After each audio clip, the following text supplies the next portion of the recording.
Salimi Urdu के मुअज़्ज़िज़ नाज़रीन अस्सलामु अलैकुम वरहमतुल्लाहि वबरकातुहू। 1990 की दिहाई के आखिर में सद्दाम हुसैन ने एक अजीबो गरीब दरख्वास्त के साथ एक खत्तात से राबिता किया। वो चाहते थे कि कुरान पाक की कैसी कॉपी तैयार की जाए जिसमें स्याही की जगह उनका खून इस्तेमाल हो। तफसीलात में जाने से पहले आप लोगों से गुजारिश है कि मेरे चैनल को सब्सक्राइब और लाइक कर दें और साथ में बेल के बटन को भी दबा दें ताकि हर आने वाली नई वीडियो आप तक बासानी पहुंचती रहे। मेरी जिंदगी में बहुत सारे लम्हे ऐसे आए जब मुझे दर्द भरे शदीद जख्म मिल सकते थे, मुझे निहायत दर्द अंगेज तकालीफ से वास्ता पड़ सकता था, लेकिन मेरे अल्लाह रब्बुल इज्जत ने मुझे महफूज रखा और मेरा खून का एक भी कतरा न बहा। और इस अल्लाह का मुझे शुक्र अदा करना था। इराक के इब्ने सीना अस्पताल में सद्दाम हुसैन ने अपने मखसूस अंदाज में आंखें सुकेड़ कर मशहूर खत्तात अब्बास शाकिर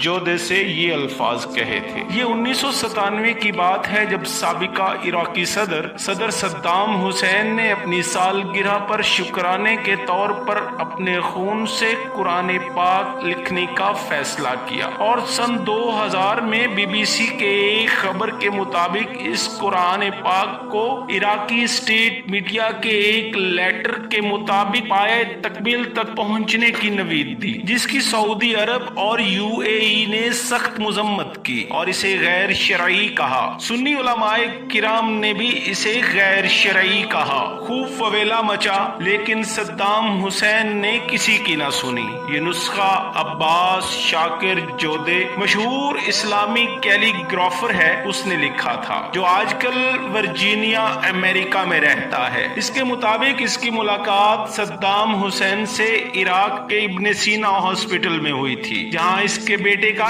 इलाज चल रहा था। वो मुलाकात के दौरान सद्दाम हुसैन ने इसे कुरान मजीद लिखने की दरख्वास्त की। इसके मुताबिक इसे लिखने में 2 साल का अरसा लगा और इन 2 सालों में सद्दाम हुसैन ने 24 से 27 लीटर खून दिया, जिससे किताबे मुकद्दस के 6000 अल्फाज और सन 2000 में एक तकरीब में ये नुस्खा इसे पेश किया गया और इसे बगदाद की एक मशहूर मस्जिद में रखा गया। 2002 में मशहूर सहाफी डेविड बेलियर ने यह दावा किया कि बिलाशुबा एक निहायत माहिर खत्तात ने 605 सफहात पर मुश्तमिल कुरान पाक का नुस्खा लिखा है, लेकिन अमेरिका के एक अमेरिकन ब्लड एसोसिएशन के सदर का दावा है कि 27 लीटर खून 57 पिंट बनता है, जो कि 2 सालों के कलील अरसा में देना नामुमकिन है। साइंसी एतबार से इस अरसा में आप 5 पिंट से ज्यादा खून नहीं दे सकते। इस तरह तो इस किताब को मुरतब होने में 20 साल लग जाते। अलबत्ता इसकी बात को अमेरिका के कानून से तशबीह दी गई कि वहां 5 पिंट से ज्यादा खून नहीं दे सकते, तो ये बात उसने उस एतबार से की थी। खैर, इस नुस्खे को एक निहायत खूबसूरत मार्बल पर रखा गया जो शफाफ पानी पर ठहरता था